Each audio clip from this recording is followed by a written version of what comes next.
I think what a lot of people want to know is if Republicans do get back into power, what are they going to do? It's quite simple that the American people do understand the agendas that are before us. They understand what the president and the speaker stand for, and they understand what Republicans stand for. Republicans, and especially our candidates, who are all over this country, very strong standing with the American people back home. We need to live within our own means. And certainly the projections that are ahead, including health care and the projections for unemployment for a long time and debt for as far as we can see is staggering. We need to live within our own means. Secondly, we need to make sure that we read the bills. These bills are so bad, which is why we don't have a budget that is being looked at now. The 2011 budget is staggering in terms of taxes and the discipline that is lacking from this House Democratic leadership to even debate and bring the bill for the budget and appropriations to the floor is a lack of leadership. And lastly, that's a pretty gauzy agenda so far. I mean, what painful choices are Republicans prepared to make? Are they going to campaign on repealing health care, for instance, repealing financial regulation? Would you just like to see those two things done? Well, first of all, let's go right to it. We're going to balance the budget.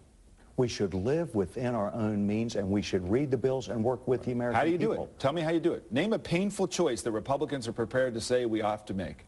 Well, first of all, we need to make sure that as we look at all that we are spending in Washington, D.C., with not only the entitlement spending, but also the bigger government we cannot afford anymore. We have to empower the free enterprise system. See, this is where... Congressman, these are not specifics. Oh, they are. Voters get tired of that. You want to deal with entitlement spending. Will you raise the retirement age on Social Security? Will you cut benefits of Social Security? Will you repeal health care? Let's go right to it.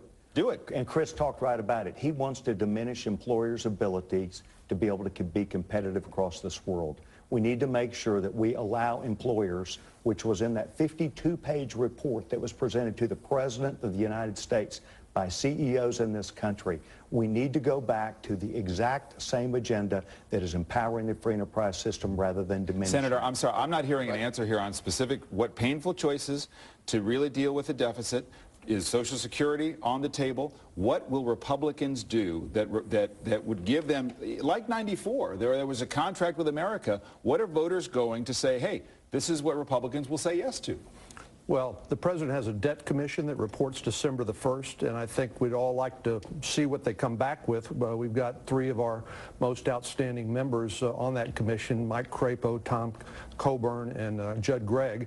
And my hope is they'll come back with a bipartisan solution to the debt and particularly entitlement reform, as you mentioned.